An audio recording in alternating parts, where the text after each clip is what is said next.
मोहखेड परिसरातील सिंचन यंत्रणेची दुरवस्था पाहायला मिळते आहे। तर तालुक्यातील मोहखेड परिसरामध्ये सिंचन व्यवस्थेची दुरवस्था दिवसेंदिवस वाढत असून शेतकरी प्रचंड अडचणीत सापडलेला आहे।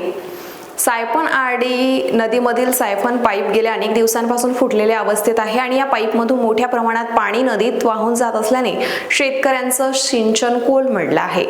आरखेड मायनरवरील गेट क्रमांक 4 सुद्धा नादुरुस्त आहे आणि कार्यान्वित नसल्यामुळे शेतकऱ्यांना आवश्यक तेवढं पाणी मिळू शकत नाही। त्यामुळे 50 एकराहून अधिक क्षेत्रातील पीक सिंचनाच्या अभावी कोमेजण्याची स्थिती आता निर्माण झाली आहे। याशिवाय मोहखेड सीआर म्हणजे मुख्य कालव्याचे गेट तुटलेल्या अवस्थेत निकृष्ट झाल्याचं ही इथे पाहायला मिळते आहे। सिंचन प्रवाहात मोठा अडथळा निर्माण झालाय, त्यामुळे हातगाव मायनर आणि आरखेड सिंचनचे सीआरही तुटले असल्याची माहिती स्थानिक शेतकऱ्यांनी दिली आहे।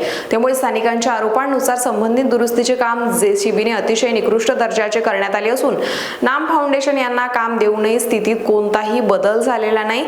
तर उमा प्रकल्प काम सुरू असताना अनेक महत्त्वाच्या भागातील त्रुटींकडे प्रशासनाचे दुर्लक्ष होत असल्याने शेतकऱ्यांमध्ये संताप व्यक्त करण्यात येत आहे।